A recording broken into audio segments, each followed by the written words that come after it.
Olá, senhoras e senhores, sejam bem-vindos a mais uma aula de física, sendo que hoje eu vou começar a resolver exercício com vocês, tá? Então, aqui embaixo vocês podem encontrar o link para uma apostila que tem uma seção de exemplos, que são os exercícios que eu vou fazer, e mais uma seção de exercícios que estão separados para vocês tentarem fazer sozinhos, e em seguida eu coloquei o gabarito. Aqui em cima está o link para a aula relacionada a esses exercícios que eu vou fazer. Então, se vocês ainda não viram a aula, primeiro assistam essa aula e depois voltem para cá para esse vídeo. Vamos começar?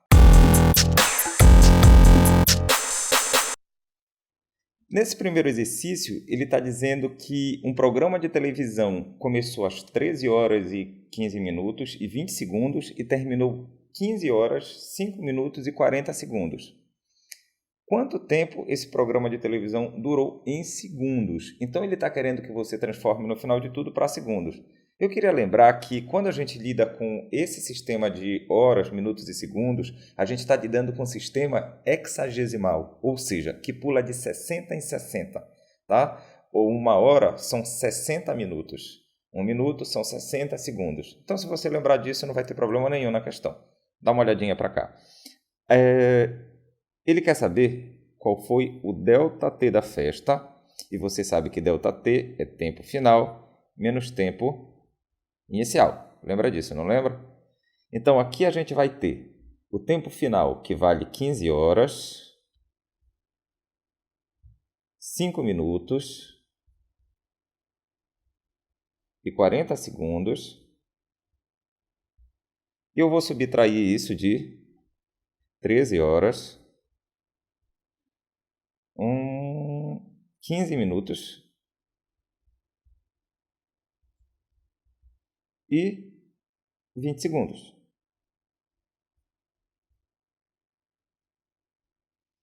A gente vai fazer a subtração da seguinte maneira.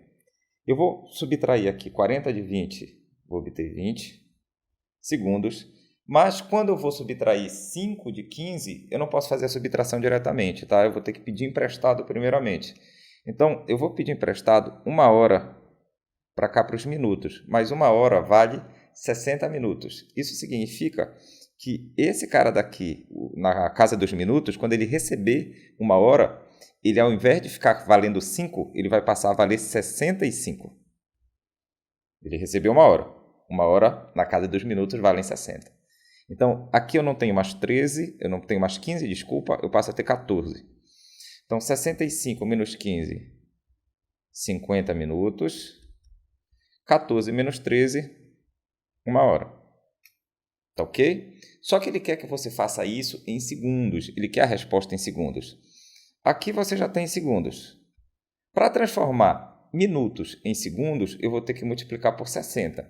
Então, ali eu tenho 50 minutos, cada um com 60 segundos. Multiplicando isso daqui, eu vou obter 3.000. Tá? 3.000 segundos. Então, aqui eu tenho 3.000 mais 20 segundos. E 1 hora, eu não sei se vocês lembram disso, mas espero que sim. 1 hora tem 3.600 segundos. Cada hora tem 60 minutos e cada um desses minutos tem 60 segundos. 60 vezes 60, 3.600. Quando a gente soma tudo isso daqui, eu fico com 3.600 mais 3.000, sendo 6.600 mais 20, 6.620. Então, a resposta certa aqui é a letra A. E aí, deu para entender essa questão? Ela fala sobre variação de tempo e instantes. Nota que ele te pede um intervalo de tempo, que é o ΔT, mas ele te dá 2 instantes. O começo do programa de televisão e o final do programa de televisão, ou seja, o T0 e o T. Tá bom? Vamos passar para a próxima. Aqui ele diz que a Júlia está andando de bicicleta com velocidade constante quando deixa cair uma moeda. Tomás está parado na rua e vê essa moeda cair. Considere desprezível a resistência do ar e assinale a alternativa que melhor estão representadas as trajetórias da moeda como observadas por Júlia e por Tomás. Tá? Aqui ele não está mostrando onde cada uma dessas pessoas está, mas a gente vai supor que bem aqui está a Júlia, a Júlia está andando de bicicleta, então a gente vai fazer bem aqui a bicicleta da Júlia, tá? E bem aqui está o Tomás parado. Essa daqui é a Júlia andando de bicicleta. Aqui está o Tomás. Tomás, pronto, saiu, tá? A Júlia deixou cair uma moeda. Lembra de uma coisa, a Júlia, como ela está andando, ela tem velocidade em relação ao Tomás, ela deixa cair a bicicleta, ela deixa cair a moeda, desculpa, espero que ela não caia da bicicleta. Mas como a moeda anda junto com ela, como a moeda tem uma velocidade inicial, essa moeda ela vai cair junto ao corpo dela o tempo todo. É mais ou menos isso daqui que eu estou querendo dizer. Quando a Júlia estiver nesse ponto, deixa eu mudar a cor da caneta para vocês.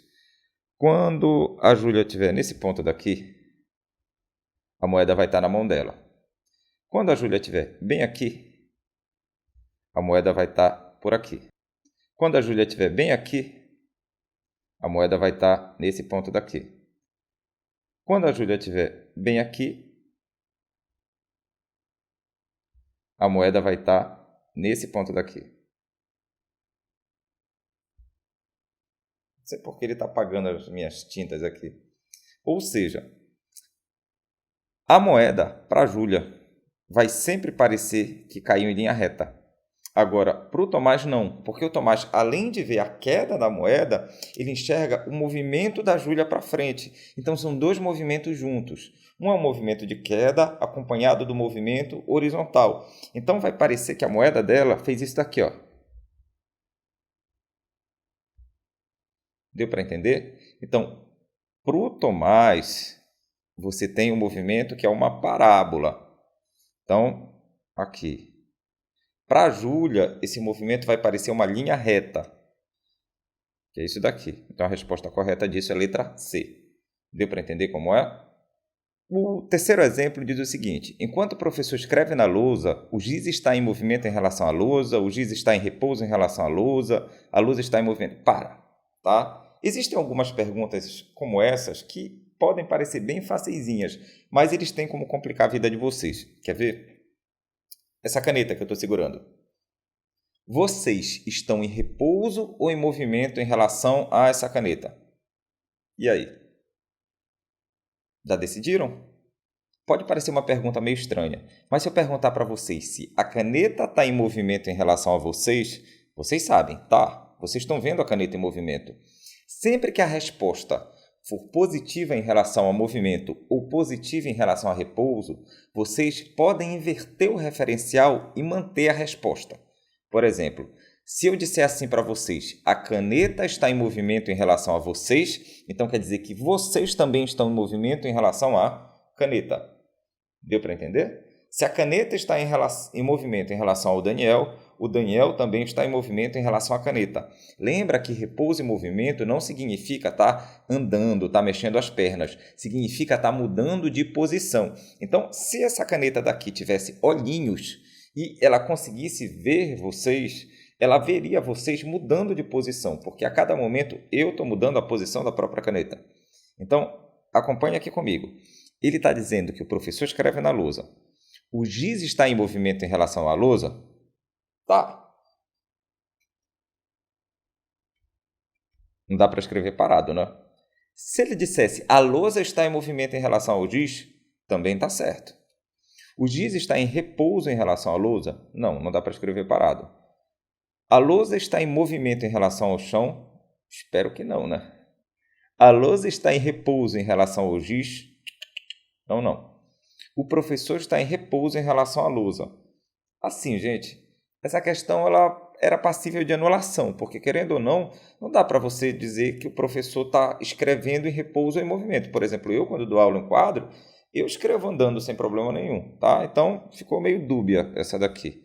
Mas eu acho que o gabarito que ele gostaria de mostrar para vocês é a letra A. E é isso aí, galera. Essas aulas de exercícios, elas não necessariamente vão ter 10 minutos. As aulas que têm 10 minutos são as aulas que têm o conteúdo.